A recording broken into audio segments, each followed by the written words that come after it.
palpite el corazón de un alma judía.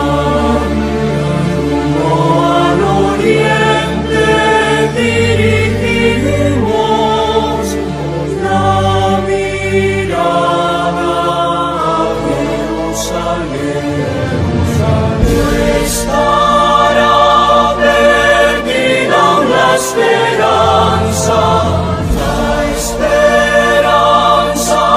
de 2000 años de ser un pueblo libre en nuestra tierra, la tierra de Sion y Jerusalén.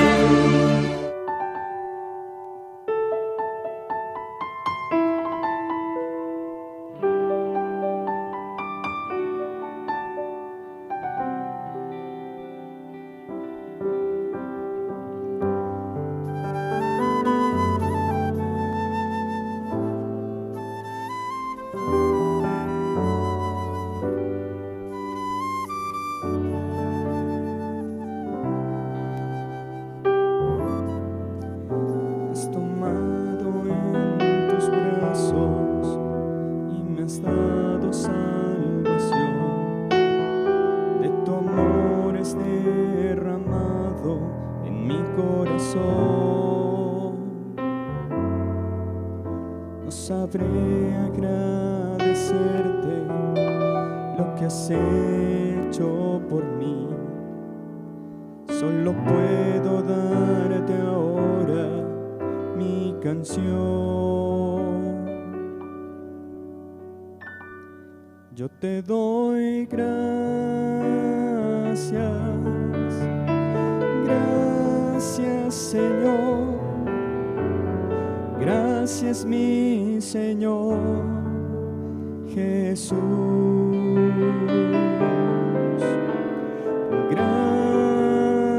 Gracias, gracias Señor, gracias mi Señor Jesús.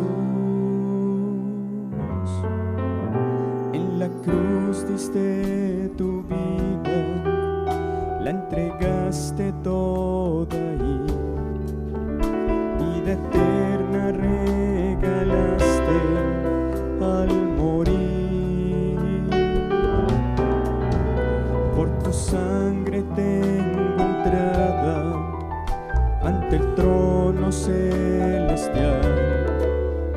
Puedo entrar confiadamente ante ti. Te doy gracias, gracias Señor, gracias mi Señor Jesús.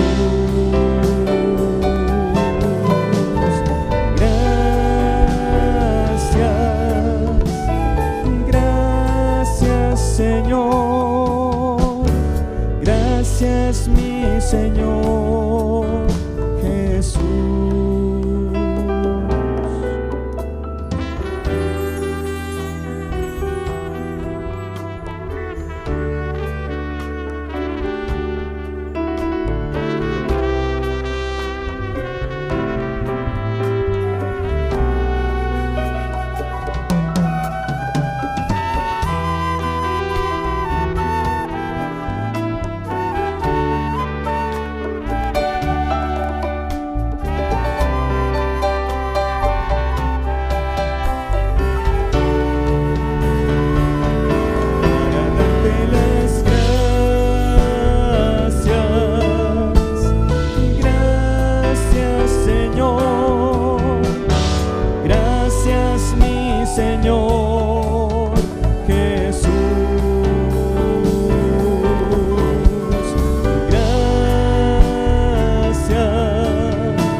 Señor nuestro, cuán glorioso es tu nombre en toda la tierra.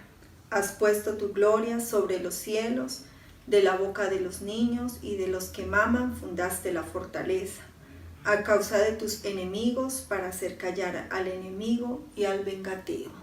Oh sí, amado Dios, en esta mañana, Señor, estamos levantándonos como tu pueblo, ese pueblo que te ama, ese pueblo que desea esa comunión perfecta contigo, Señor.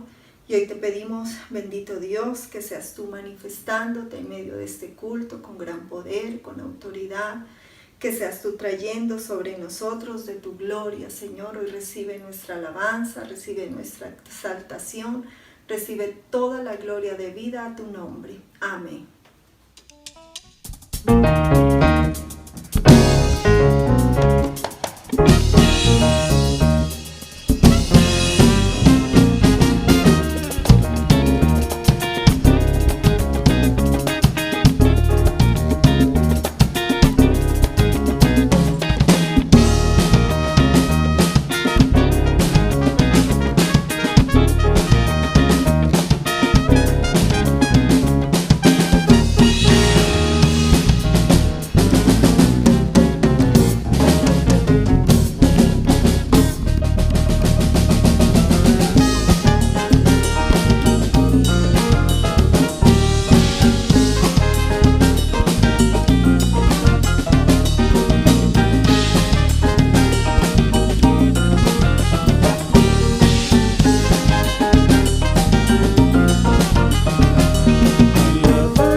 Alabad a Jehová, porque Él es bueno, porque para siempre su misericordia.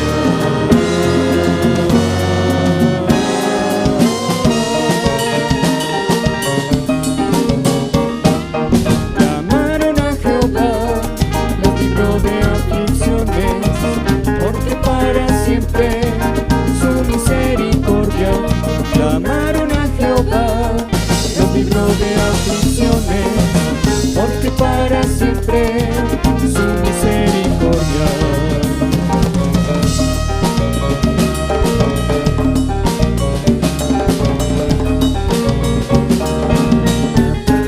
Jehová, porque Él es bueno, porque para siempre su misericordia.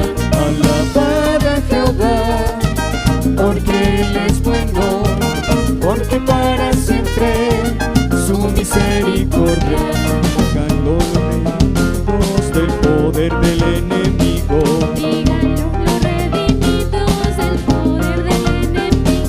Díganlo los redimidos del poder del enemigo. Díganlo los redimidos del Poder del enemigo.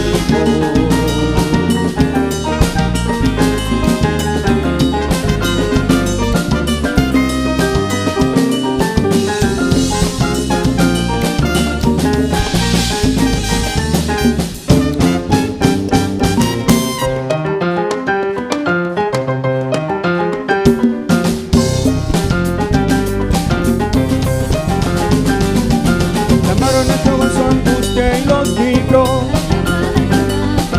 Llamaron a Jehová en su angustia y los libró.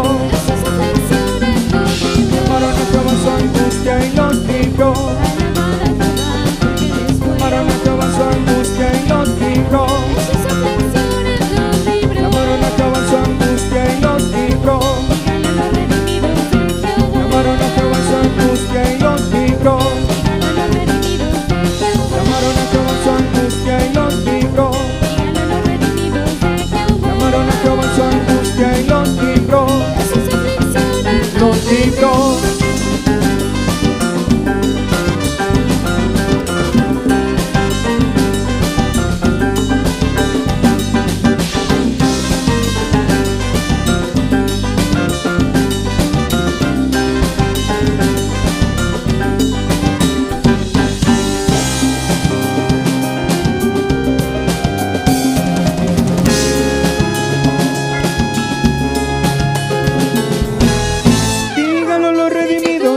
Jehová de sus aflicciones los libró. Clamaron a Jehová en su angustia, de sus aflicciones los libró. Díganlo los redimidos de Jehová de sus aflicciones los libró. Clamaron a Jehová en su angustia, de sus aflicciones los libró.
Obra de tus dedos, la luna y las estrellas que tú formaste, digo, que es el hombre, para que tengas de él memoria, y el Hijo del Hombre, para que lo visites.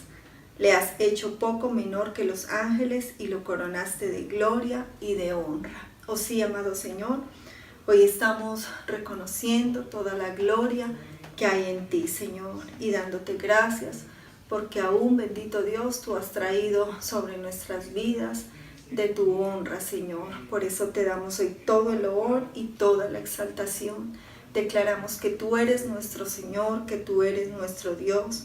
Declaramos, bendito Dios, que eres nuestro Padre, que no hay otro como tú, Señor. Síguete moviendo en medio de nosotros, en el nombre de Jesús. Amén. En mi corazón hay una canción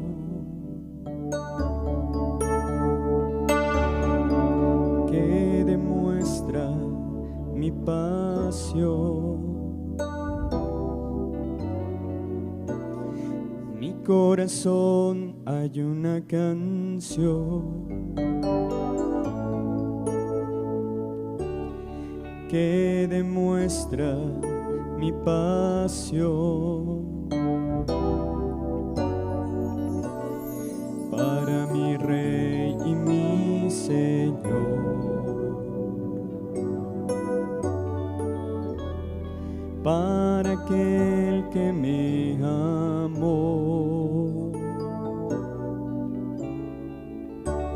En mi corazón hay una canción que demuestra mi pasión. Para mi Rey y mi Señor, para aquel que me amó. Hermoso eres, mi Señor, hermoso eres tú, amado mío. eres la fuente de mi vida y el anhelo de mi corazón.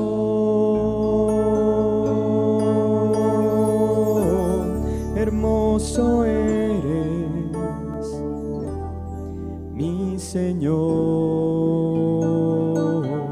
hermoso eres tú, amado mío. Tú eres la fuente de mi vida y el anhelo de mi corazón.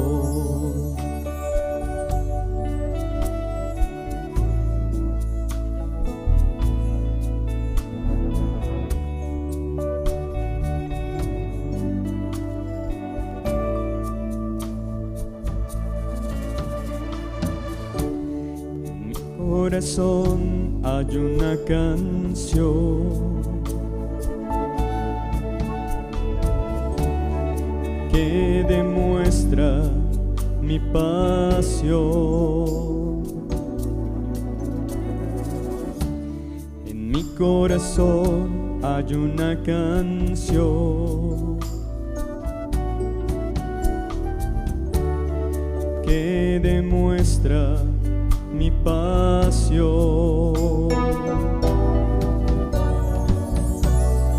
Para mi Rey y mi Señor, para aquel que me amó.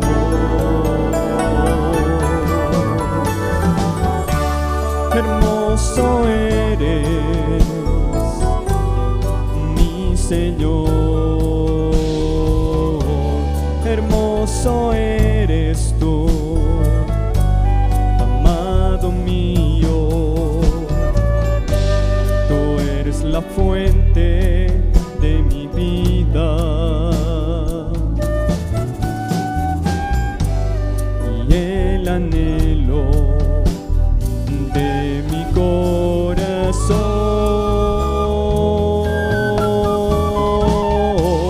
Hermoso eres, mi Señor, hermoso eres tú, amado mío. Tú eres la fuente de mi vida y el anhelo de mi corazón.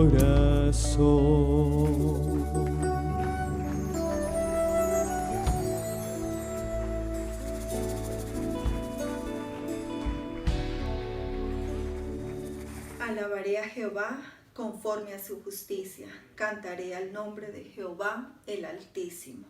Oh sí, amado Dios, hoy queremos darte a ti toda la exaltación, Señor, darte gracias, porque este es el momento donde tú nos abres la Escritura, Señor, donde tú traes esa palabra viva y eficaz que nosotros necesitamos. Hoy te pedimos que sigas sembrando en nosotros tu poderosa palabra, que uses la vida de tu siervo, el pastor, que lo llenes de ti, Señor, que él sea hoy, amado Dios, lleno de esa unción preciosa y que nos entregue tu mensaje en el nombre de Jesús. Amén. Gloria a Dios. Miremos por favor en la segunda epístola a los Corintios, en el capítulo 12, versos 9 y 10. Dice: y me ha dicho, bástate mi gracia, porque mi poder se perfecciona en la debilidad. Por tanto, de buena gana me gloriaré, más bien en mis debilidades, para que repose sobre mí el poder de Cristo.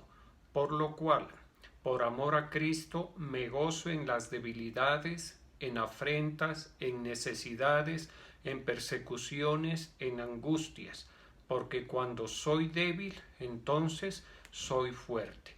Te damos gracias, Señor, en esta mañana estamos ante tu presencia, exaltando y glorificando tu nombre, dándote gracias, Dios Todopoderoso, porque nuevas son tus misericordias, Señor, cada mañana. Y este día es el día que tú tienes preparado para cada uno de nosotros. Yo te pido que nos hables a nuestros corazones por medio de tu palabra en el nombre de Jesús. Dice entonces en la segunda epístola a los Corintios, en el capítulo 12, en los versos 9 y 10, en la Nueva Versión Internacional. Dice: 3 veces le rogué al Señor que me la quitara, pero Él me dijo: te basta con mi gracia, pues mi poder se perfecciona en la debilidad. Por lo tanto, gustosamente haré más bien alarde de mis debilidades, para que permanezca sobre mí el poder de Cristo. Por eso me regocijo en debilidades, insultos, privaciones, persecuciones y dificultades, que sufro por Cristo, porque cuando soy débil, entonces soy fuerte.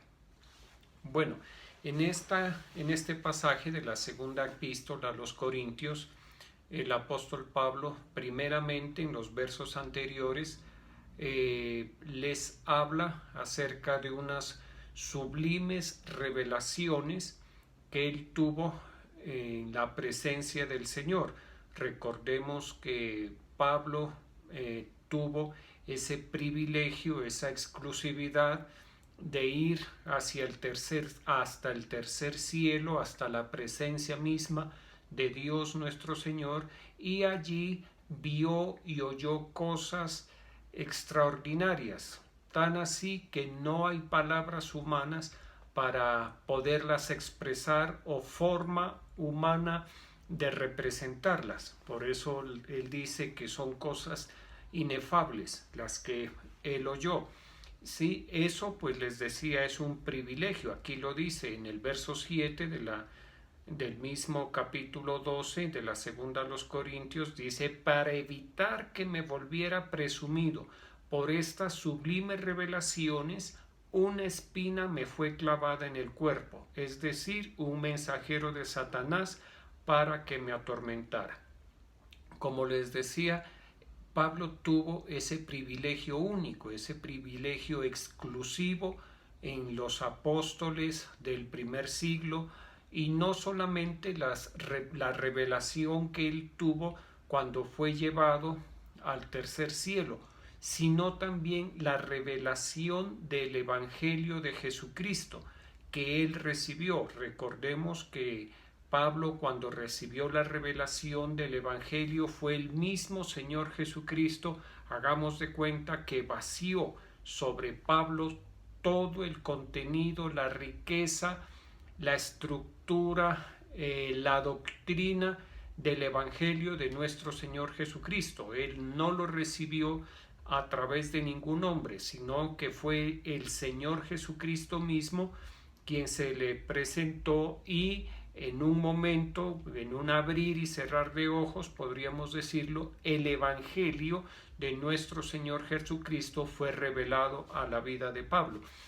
Esta situación de tener la revelación, no cualquier revelación, sino una revelación tan exquisita, tan completa, tan acorde, tan útil, que tanto benefició a la iglesia del primer siglo y lo ha venido haciendo durante 20 siglos, pues a cualquiera lo puede llevar a ensoberbecerse, a volverse orgulloso, presumido, ¿sí? Por eso él mismo lo dice en el verso 7, para evitar que me volviera presumido por las sublimes revelaciones. El Señor permitió que Pablo fuera afligido, puso en él una espina, un aguijón, que permanentemente le estuviera recordando a Pablo su condición de ser humano, y la condición de Pablo como ser humano es la debilidad, al igual que la del resto de los seres humanos.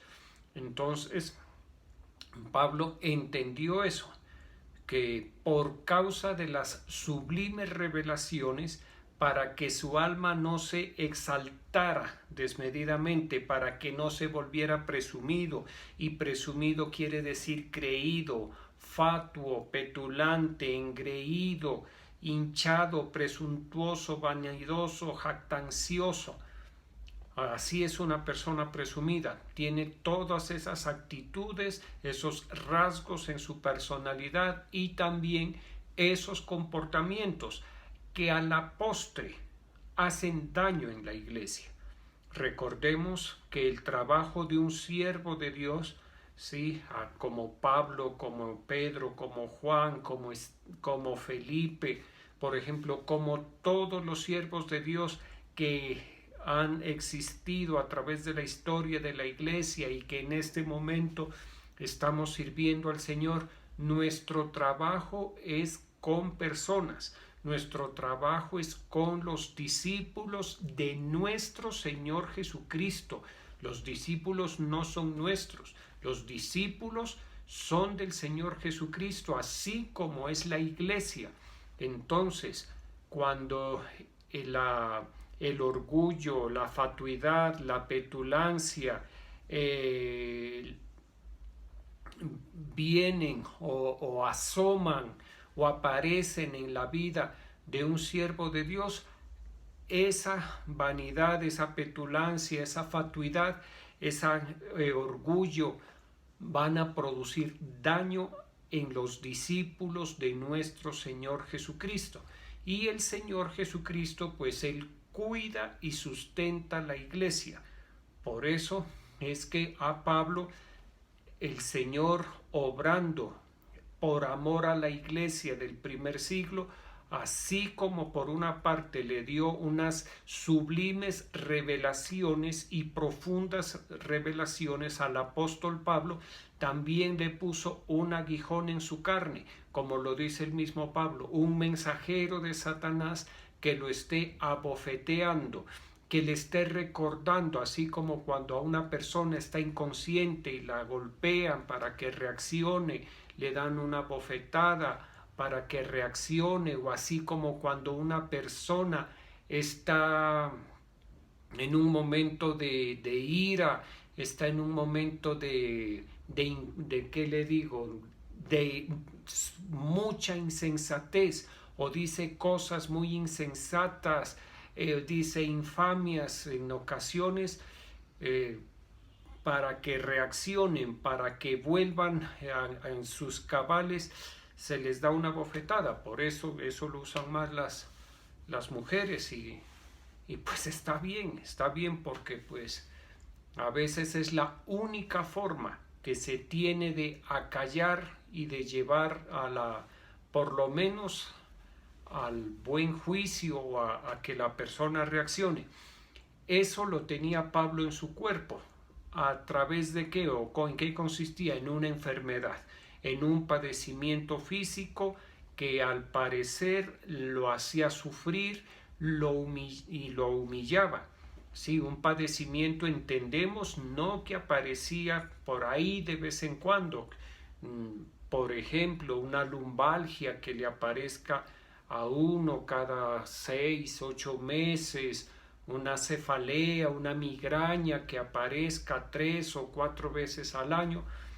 Creo que de eso no se trata de algo más fuerte, más agudo, podríamos decir, más repetitivo, que le causaba gran molestia. Algunos dicen que era una enfermedad en sus ojos, una conjuntivitis crónica, muy seguramente bacteriana, o en fin, sí, que le dañaba el aspecto, el rostro de Pablo, pues se veía afectado por esta patología, por este problema.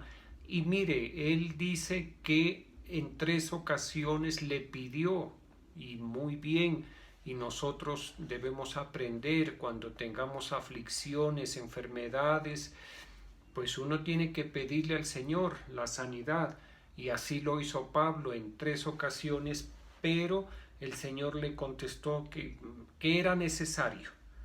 Sí, le dijo, no sé los términos exactos en los cuales Dios le respondió, pero le dijo, deja así, no pidas más por eso, es necesario que tú tengas eso justamente para que las sublimes revelaciones que has tenido y que yo te he dado y permitido no te vuelvan orgulloso, fatuo o jactancioso.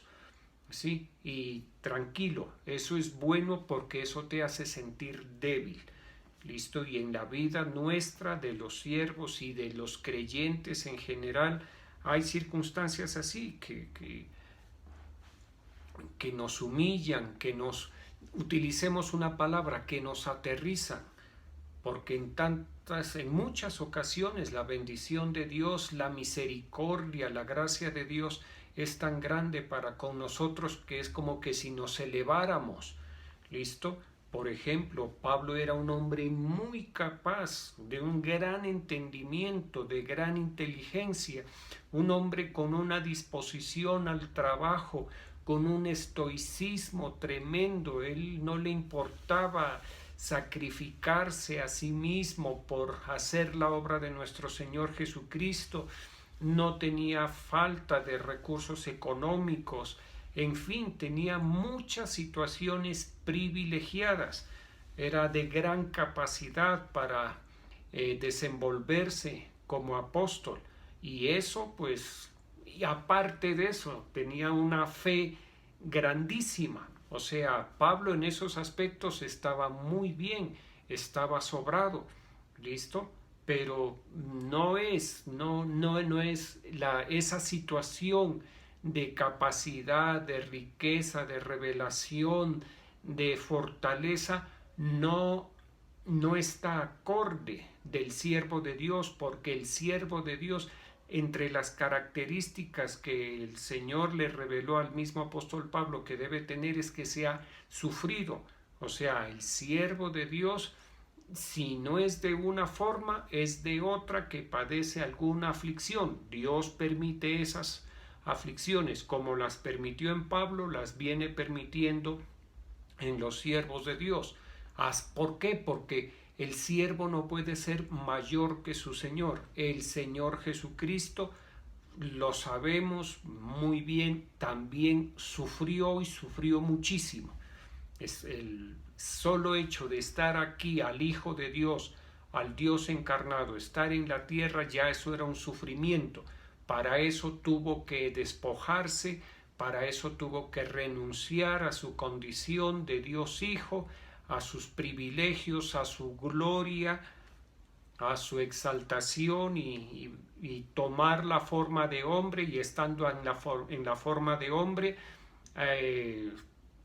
o estando en la condición de hombre, tomar la forma de siervo o de esclavo, y humillarse pues hasta la muerte, sí, como dice la palabra de Dios claramente. Entonces les decía, el asunto de Pablo no era la fe, el asunto de Pablo no era la falta de revelación, el asunto de Pablo no era que en un momento dado no sabía qué predicar. Él tenía la palabra de Dios, el evangelio lo tenía dentro, y no era sino que él abra la boca. Experiencias sobrenaturales, pues ya les mencioné al principio, las tuvo. ¿Qué le hacía falta? Experimentar el sufrimiento, experimentar la debilidad. Y mire que aquí menciona en la Nueva Versión Internacional, dice: por eso me regocijo en las debilidades, en insultos, en privaciones, en persecuciones y en dificultades. No solamente era la debilidad que él experimentaba por la enfermedad física, también fue insultado, vituperado, también experimentó privaciones. En muchas ocasiones se debió haber quedado sin dinero, sin poder comprar lo que necesitaba, o pudo haber tenido el dinero, pero estaba en una celda y nada podía hacer.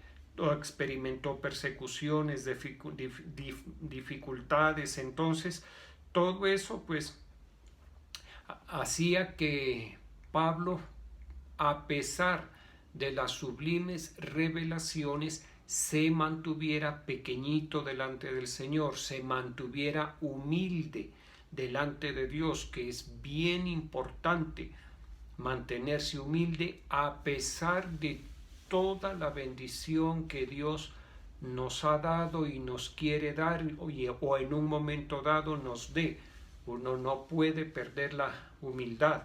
¿Listo? Por eso la palabra de Dios en la epístola del apóstol Santiago, en el capítulo 4, en los versos 6 y 10, dice: pero Él da mayor gracia.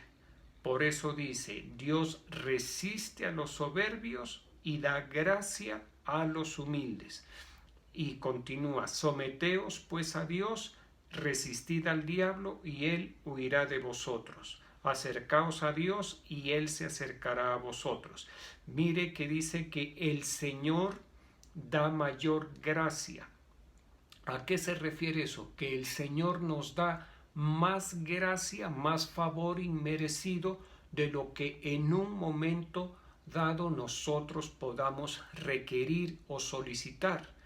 Y esa experiencia pues creo que ha sido frecuente o es conocida por ustedes o por muchos de ustedes. Yo la conozco, como el Señor me ha dado más gracia de la que yo he pedido o he necesitado, ¿sí? Y aquí hace una recomendación. Por esto dice: Dios resiste a los soberbios y da gracia a los humildes. Entonces, si el Señor en tantas ocasiones y en tantas maneras nos sorprende con su gracia, lo mejor que podemos hacer es mantenernos humildes, mantenernos humillados delante de Dios. ¿Para qué? Para que la gracia de Dios no falte sobre nuestra cabeza, ¿sí? Que siempre esté la gracia de Dios ahí, y como dice, mayor gracia, más de la que necesitamos, más de las que podemos imaginarnos, pedir o entender. Y uno dice, bueno, ¿y a qué se refiere con humillarse delante de Dios? Alguien se preguntará, ¿pero qué es humillarse o cómo es ser humilde delante de Dios? ¿Es andar con la cara triste, con la cara de aburrimiento, cabecicaído? ¿Cómo me debo vestir para ser un hombre humilde delante de Dios? ¿Qué debo comer para ser un hombre humilde delante de Dios? No, nada tiene que ver nuestro aspecto exterior, ni lo que comamos, ni lo que bebamos, ni lo que vistamos, ni nuestro semblante, nada de eso tiene que ver con la humildad. La humildad aquí lo dice claramente: someteos pues a Dios, resistid al diablo y él huirá de vosotros. ¿Sí? La humildad efectiva, o la humildad a la que se refiere la palabra de Dios, es la humildad que me lleva al sometimiento, a la autoridad y a la voluntad de Dios.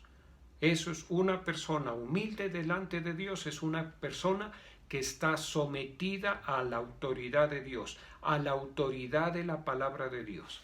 Eso se llama humildad. ¿Por qué? Porque la humildad es entregarle la dirección de mi vida al Señor. Yo renuncio. La persona humilde es la persona que renuncia al control, a la dirección, a la autodeterminación en su vida, y le dice: Señor, yo no quiero gobernar más mi vida, yo no quiero dirigir más mi vida, no tengo la capacidad para gobernar mi vida, sé que mi vida no va a ser la mejor forma de gobierno para mi vida es que tú gobiernes en ella. Y pasar de las palabras a los hechos, o sea, entregarle el gobierno de la vida, eso es ser humilde.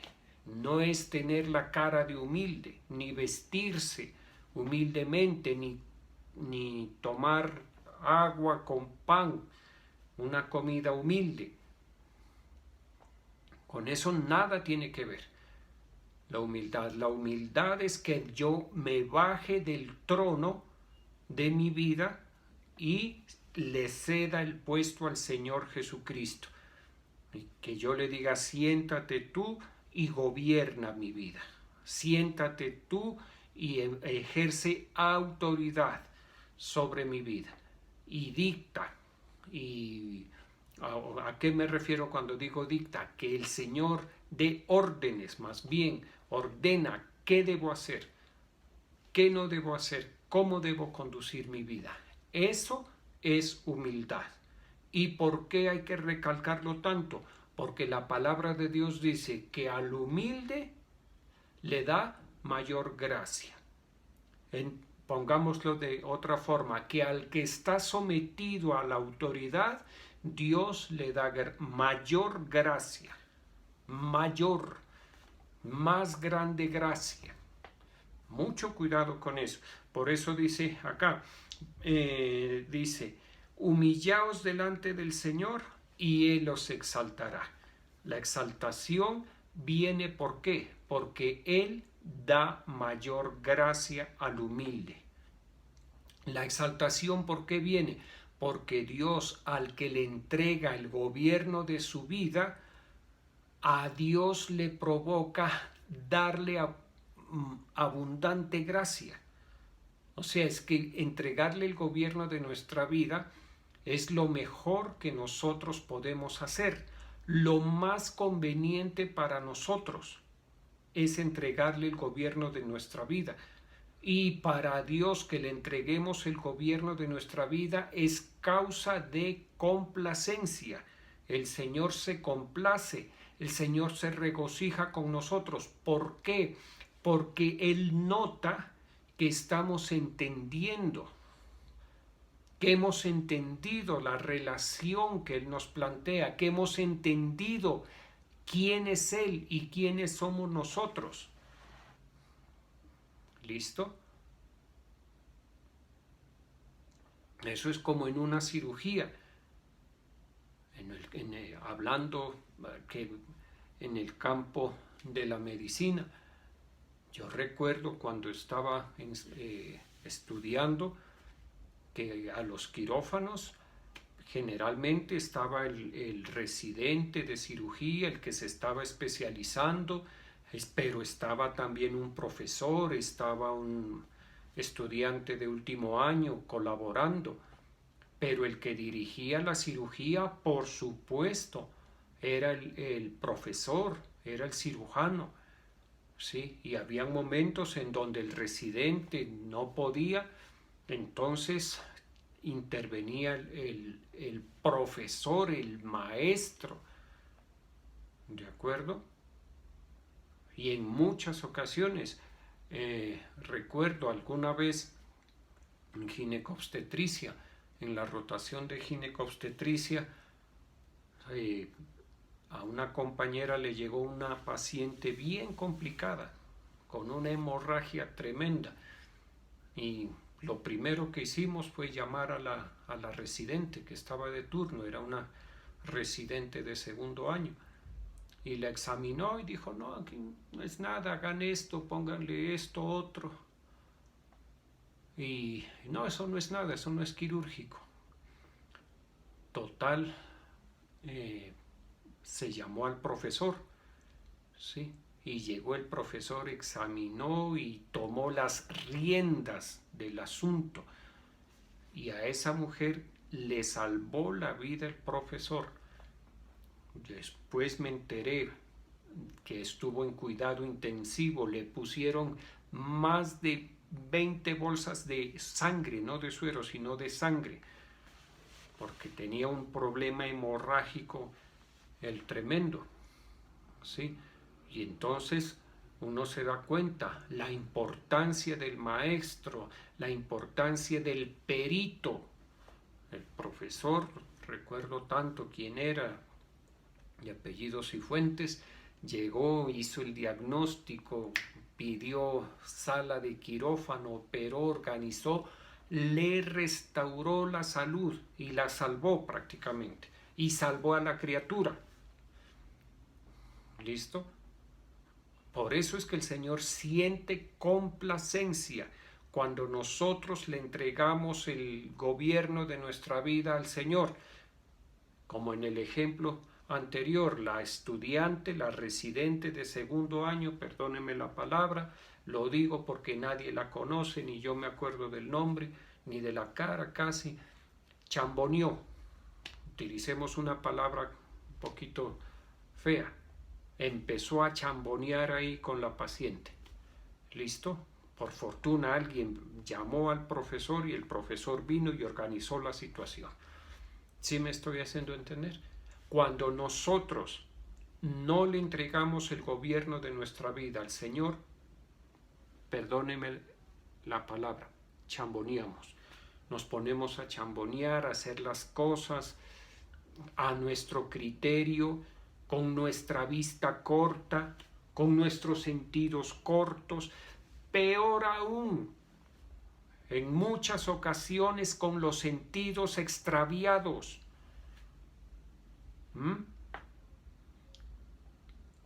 ¿Cómo no se van a cometer errores? Sin luz de Dios, en tinieblas, por eso dije, se chambonea.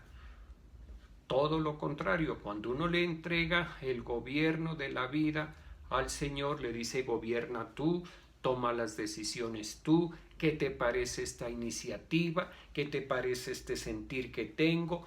Me das vía libre, es según tu voluntad, es para la gloria de tu nombre.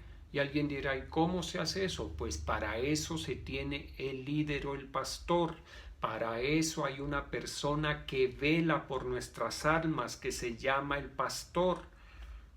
Si yo tengo mi pastor y estoy seguro, lo tengo clarísimo, que mi pastor, en el caso mío, no es mi apóstol, él vela por mi alma y ha velado por la salvación de mi alma y lo ha hecho bien.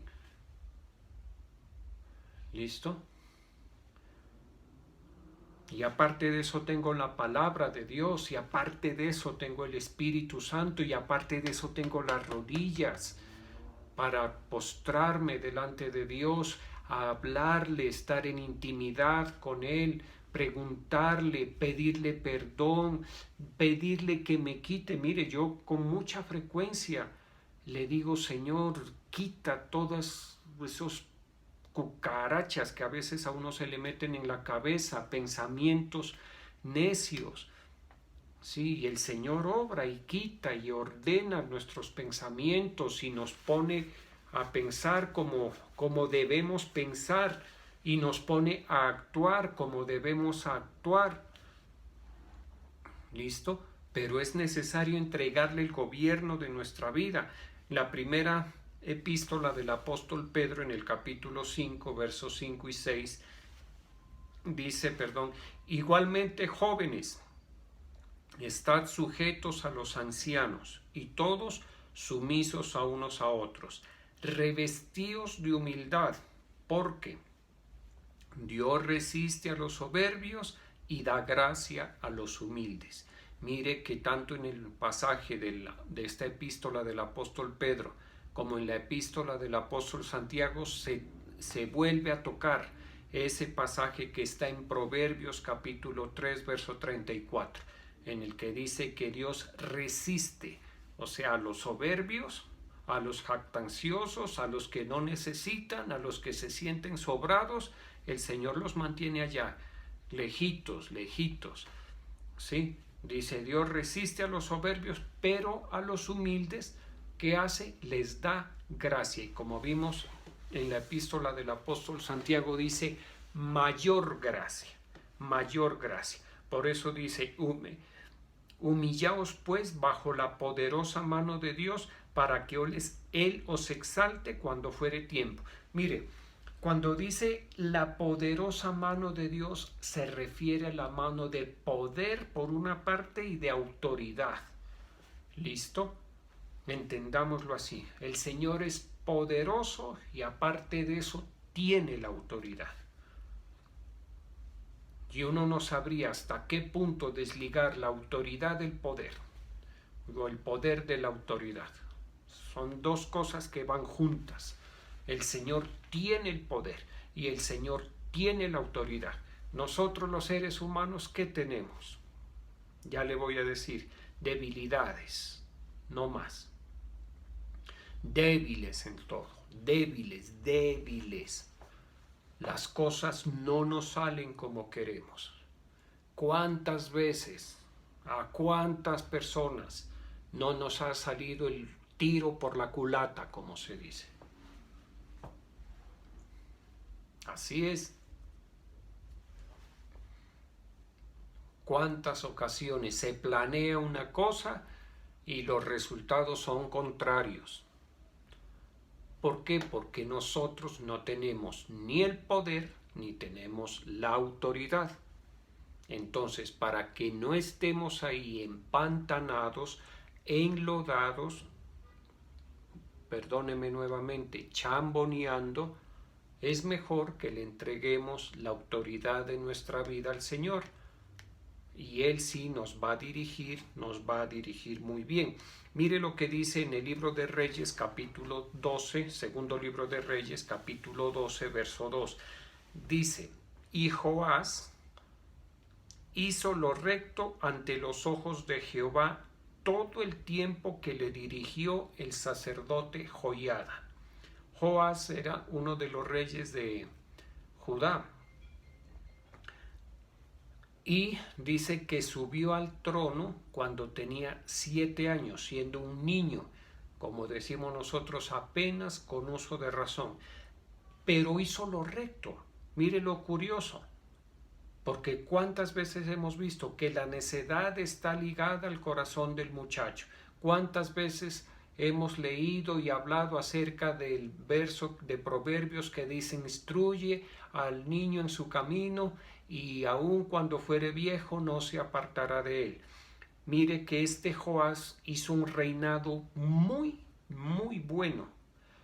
¿Cuándo hizo un reinado? Cuando estuvo bajo la dirección del sacerdote Joiada, porque aquí dice, hizo lo bueno ante los ojos de Jehová todo el tiempo que le dirigió el sacerdote Joiada. En esa época, cuando Judá estaba gobernada por Joás, dirigido por el sacerdote Joiada, a Judá le fue muy bien.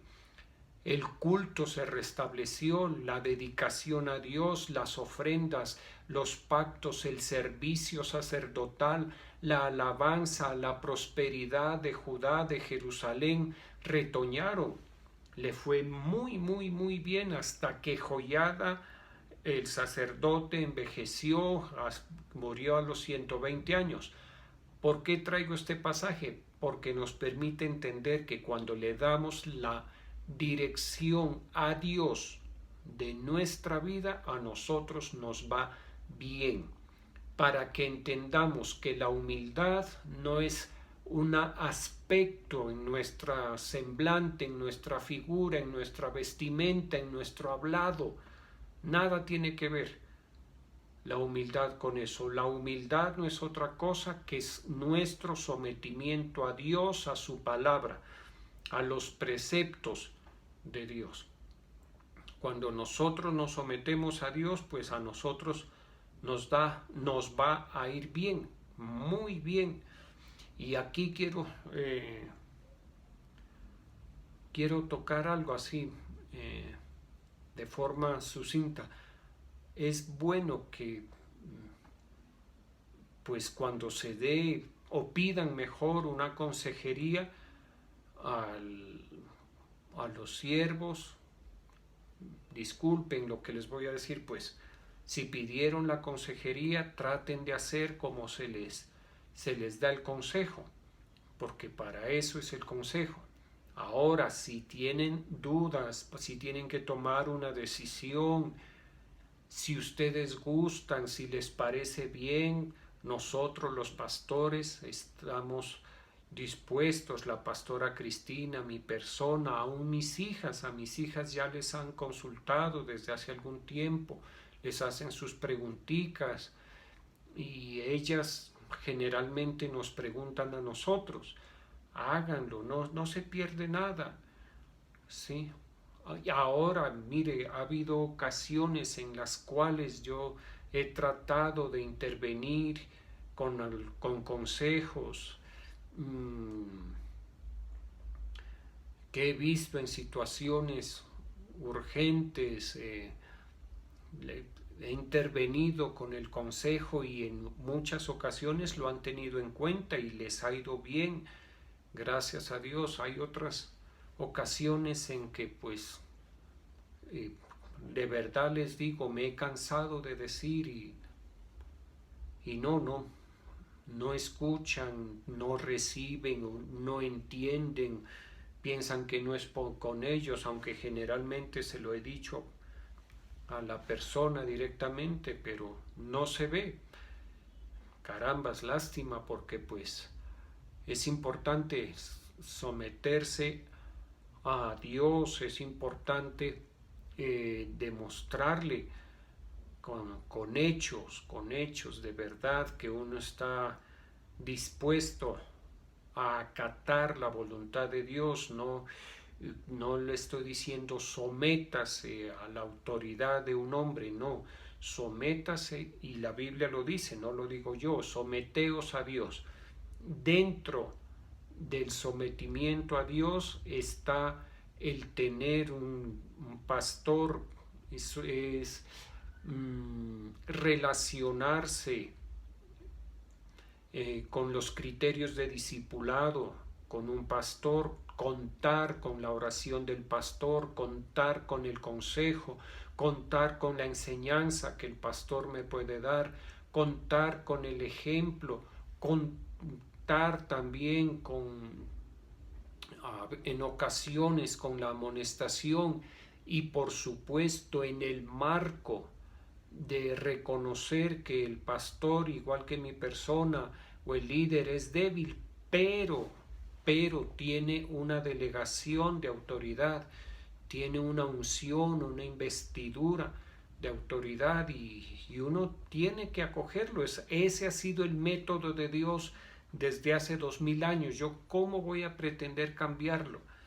Desde hace 2000 años la iglesia de nuestro Señor Jesucristo viene funcionando así. Entonces no se puede, son cosas que no se... uno lo único que puede hacer es aceptar y funcionar bien, aprovechar. Muy bueno tener un consejero, una persona que ore por uno, y lo mejor de lo mejor, entregarle nuestra vida al Señor, el gobierno de nuestra vida, entregársela al Señor, porque nosotros no tenemos ni poder ni autoridad. Solamente, más bien, cuando le entregamos el gobierno de nuestra vida al Señor, Él nos da poder y autoridad para que nos vaya bien, para que las cosas nos salgan bien. Vamos a orar. Quiero hacer un paréntesis, por favor. Hay algunas personas, tanto hombres y mujeres, que antes de la pandemia venían sirviendo normalmente al Señor en los diferentes servicios como ayudas. Sí, a raíz de la pandemia y de la reapertura de la iglesia no estamos utilizando a todas las personas. ¿Por qué? Porque estamos cuidando a las personas que no se vayan a contagiar. Entre menos personas estemos expuestas, mejor. Por eso se han dado cuenta que el aseo lo estamos haciendo prácticamente con algunas personas. El servicio de ayudas masculinas está disminuido, todo disminuido para evitar la exposición. No es por otra cosa. Por favor, entiéndanos en ese sentido. De pronto alguien se ha sentido mal porque no se lo ha programado en los servicios que antes tenía. Por favor, discúlpenos, pero todo es por cuidarlos y por cuidarnos nosotros. Vamos a orar. Te damos gracias, Señor, en esta noche. Estamos delante de ti, Señor. Yo pongo los tributos de tus hijos, de tus hijas. Te pido que les bendigas, que les prosperes, que les multipliques, Señor. Gracias porque tú eres el que da pan al que come y semilla al que siembra. Gracias, Señor, por tu provisión. Papito Dios, en esta mañana te bendecimos, en esta mañana te exaltamos, en esta mañana te glorificamos, Señor. Te damos gracias, Señor, porque tú eres Dios, tú eres el creador de todas las cosas. Tú hiciste, tú formaste todas las cosas, por ti subsisten, Señor. Gracias porque tú eres nuestro Padre y tú eres nuestro Dios. El Padre de nuestro Señor Jesucristo es nuestro Padre. El Creador de los cielos y de la tierra es nuestro Padre. El que hizo el mar, la luna, el cielo, las estrellas, Él es nuestro Padre. El que nos formó en el vientre de nuestra madre, el que sopló sobre nosotros aliento de vida, es nuestro Padre. Por eso nosotros entendemos que con toda confianza te podemos entregar el manejo, la dirección de nuestra vida. Nuestra vida no puede estar en mejores manos, nunca va a estar en mejores manos que las tuyas. Tus manos son idóneas, tus manos son expertas, tus manos son las mejores manos en las cuales podemos poner nuestro presente, nuestro futuro, aún nuestra eternidad, Señor. Te damos gracias en este día. Oramos por tu pueblo amado, por la paz de Israel, Señor, que guardes, que protejas a tu pueblo amado. Oramos por nuestras autoridades nacionales, departamentales, municipales, para que haya paz en Colombia, Señor. Oramos por protección, Señor, en las familias contra el COVID-19, contra otras enfermedades, con las personas que hayan sufrido accidentes, Señor. Glorifícate, guárdales, protégeles, Señor. En el nombre glorioso de Jesús te lo pedimos. Yo bendigo la vida de tus hijos y de tus hijas en el nombre del Padre, del Hijo y del Espíritu Santo. Un abrazo para todos.